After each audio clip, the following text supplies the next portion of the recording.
Hi guys, welcome back to my channel. I hope you're all doing well, staying safe, staying hygienic, and you're definitely going to get vaccinated. I'm Amrita Mishra. I'm a content writing and social media management freelancer.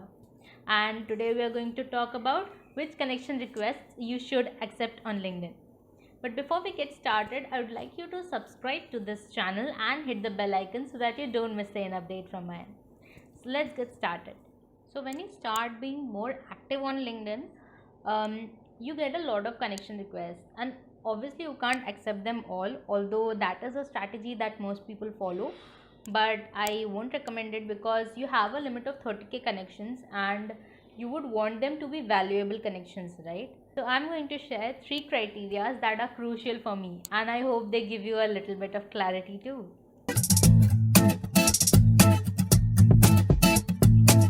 The first one will be a completed LinkedIn profile, and let me tell you why it matters to me. A LinkedIn profile tells a lot about a person, and the most turn off thing about any LinkedIn profile is the no display picture. So make sure you do have a display picture, you do have a headline, even if it tells about where you work at and what is your education. Those basic details must be complete. Even if you don't write about your experiences and education in a great detail, make sure you at least mention them, because when you see a profile you would want to know where they have worked at previously, where they have studied at previously, and I'll explain further why it all helps. So the first and the foremost thing for me is a completed LinkedIn profile.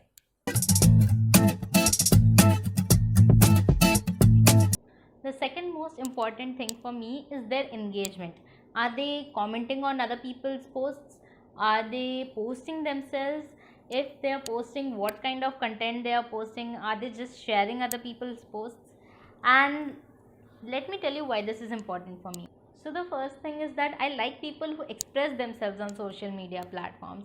So I like listening to other people's ideas and other people's opinions about various topics within their industry, outside their industry, about the world trends, and so on and so forth.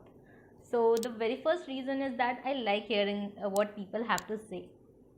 The second important thing is, of course, learning. So when people share their posts, when people share their learnings, you obviously get to learn a lot from it directly. There's an exchange of ideas, an exchange of knowledge base that takes place there. And even if they're not posting actively and they're engaging with other people's posts, that also gives you a lot of insights about their thinking and their thought process.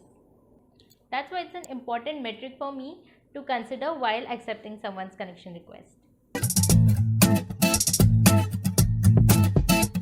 So the third thing and the final thing is, what value can I add to that person and what value can that person add to me?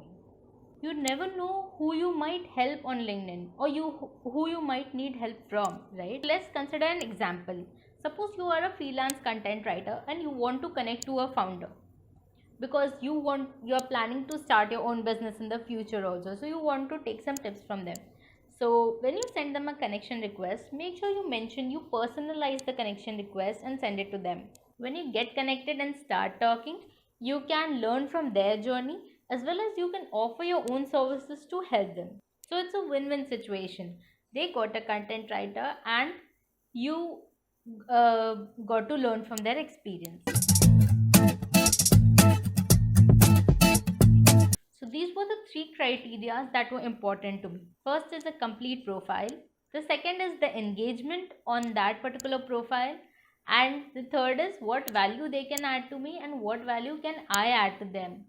If you found this video helpful, please like, comment on this video and share this video with your friends. Don't forget to subscribe to my channel and hit the bell icon. See you next Saturday. Till then, stay safe and take care.